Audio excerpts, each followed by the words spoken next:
All right, first things first, guys. Have you signed in on the attendance tracker? Remember that you need to sign in before you start each lesson. So even if you just did art or PE or ELA, whatever you just did, or maybe you just ate dinner, remember that you need to go sign in on the attendance tracker. The link is available for you on the Google Classroom. In lesson 3, you'll see a link for the attendance tracker. So make sure you've signed in there first. If you haven't, pause this video and then go back and sign in on the attendance tracker before you come back to the video. All right, so you're back, you're ready, and we are getting started with Math Lesson 3. Our objective today is I can create arrays from rows and columns and count to find the total. Just a reminder, I'm Miss Hand. I am from Mayfair Lab School, and I will be guiding our lesson again today.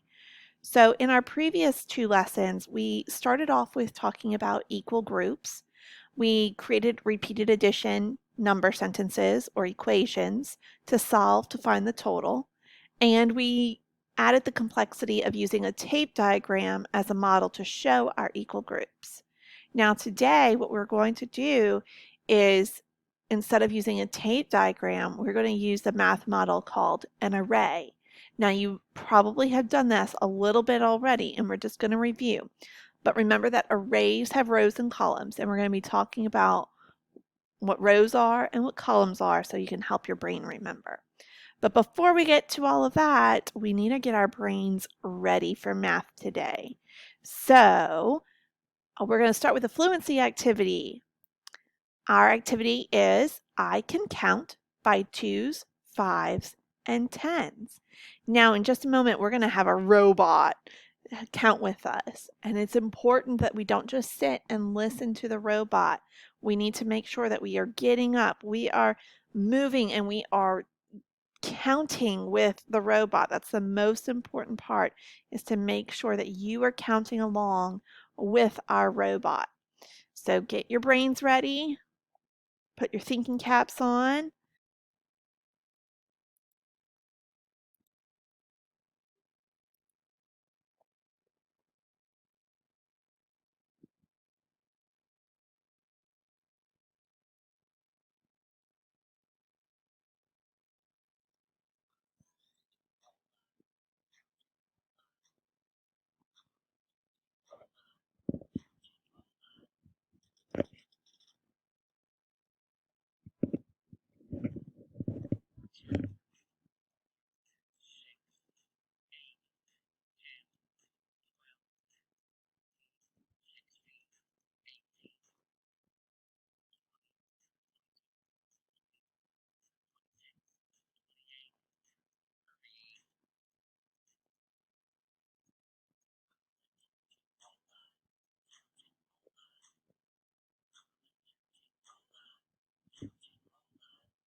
All right, good counting, boys and girls.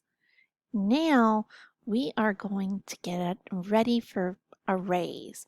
So let's make sure that you're following along on the screen, and then you'll get to work with your counters in just a moment. So I want you to look at my bears. How many bears are in each of these groups? Yeah, there are 3 bears in each of the groups.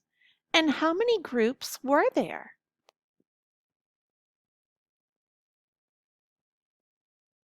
That's right.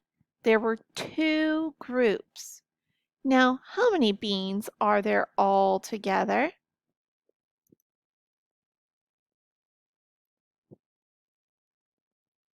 Yep, there are 6 beans all together. I bet in your brain you did 3 plus 3 is equal to 6. Is that what you did? Did you have to count every one of the bears to know that there were 6? Did you do something different? I like the way your brain is thinking. Now let's remind ourselves, what is a row? When I think of a row, I think of a movie theater and how the seats are all lined up and you're trying to pick whether you want to sit the top row or the bottom row, or maybe you like the sweet spot right in the middle of the theater, in the middle rows. Middle rows are my favorite. But a row is a just straight line going across, and usually it's a set of lines. So you might see rows at church. There might be rows of chairs or pews. You might see rows when you look at a field with plants growing in it. They're growing in rows. And so rows go across. Take your arms and hold them out like you have airplane wings. You're making a row. You're making one row all the way across your body. So a row. How can we take these groups of 3 and change them into rows of 3? So not 3 rows, but rows of 3. So a row going across with 3 bears in each one. Let's see what that looks like. Here we go.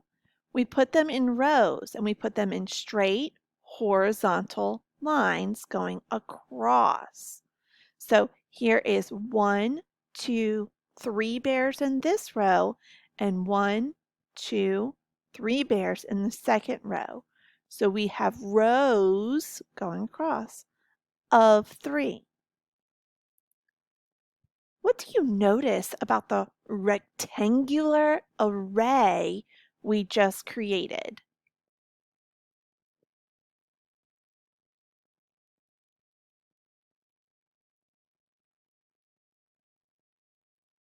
Can you tell me something else you notice about the array?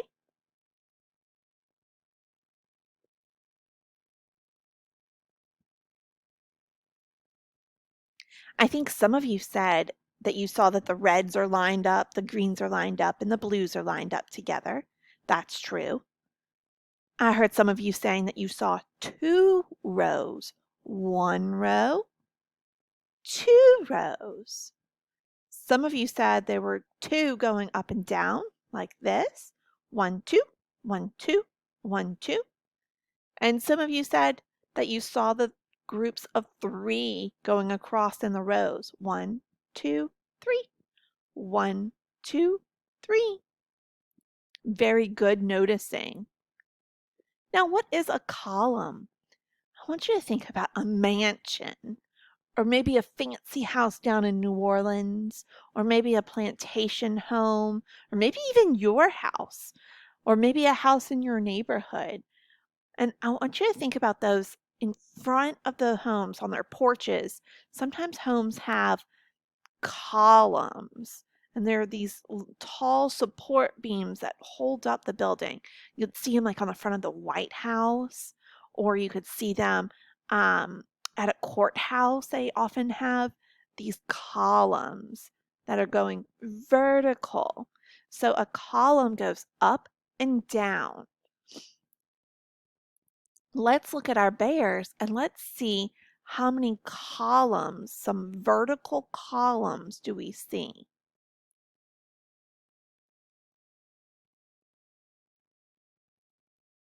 Did you see 1 column here with the red bears? 2 columns with the green bears? and 3 columns with the blue bears?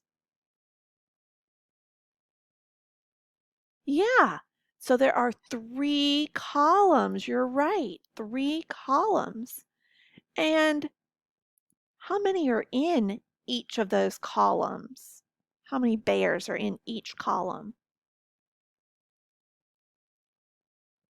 Yeah, there are 2 bears in each column. 1, 2, 1, 2, 1, 2.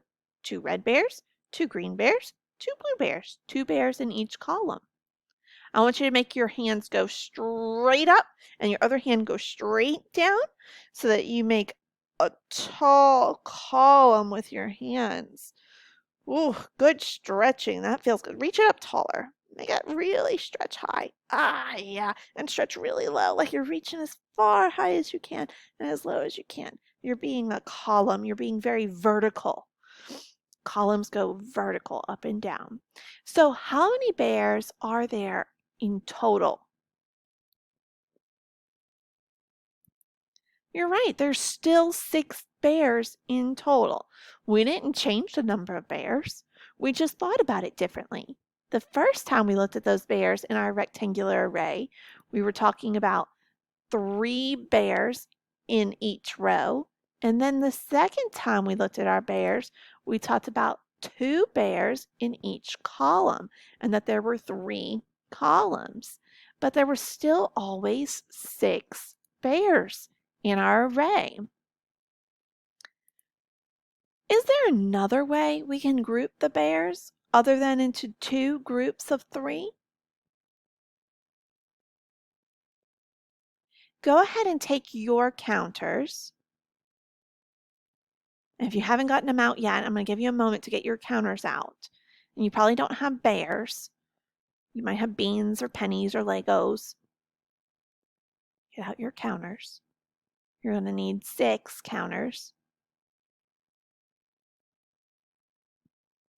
Okay, organize your bears or counters into 3 groups of 2.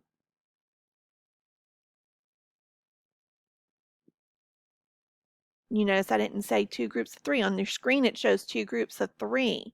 1 group of 3, 2 groups of 3. But I want you to organize your bears this time into 3 groups of 2. We're looking down here. 3 groups of 2.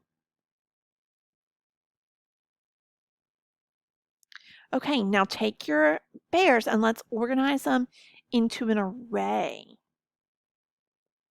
Okay, so now you have 3 groups of 2. 1 group of 2, 2 groups of 2, 3 groups of 2. How many rows do we have?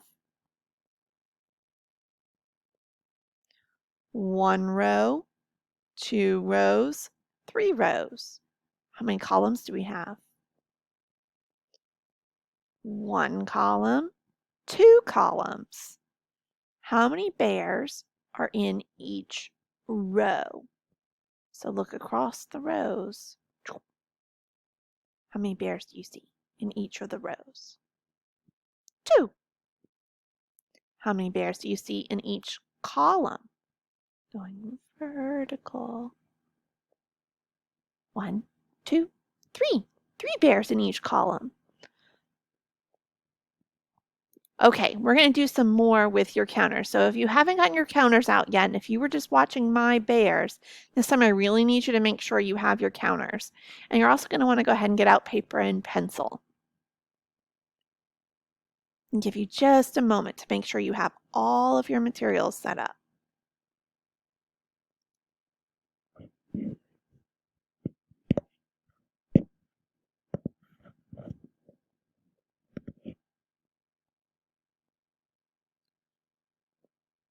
Okay, so I want you to count out 12 counters. My counters this time are beans, but you use whatever counters you have. Legos, pennies, bricks, little bricks, not big bricks. That wouldn't work. Don't use big bricks. Maybe you have crayons.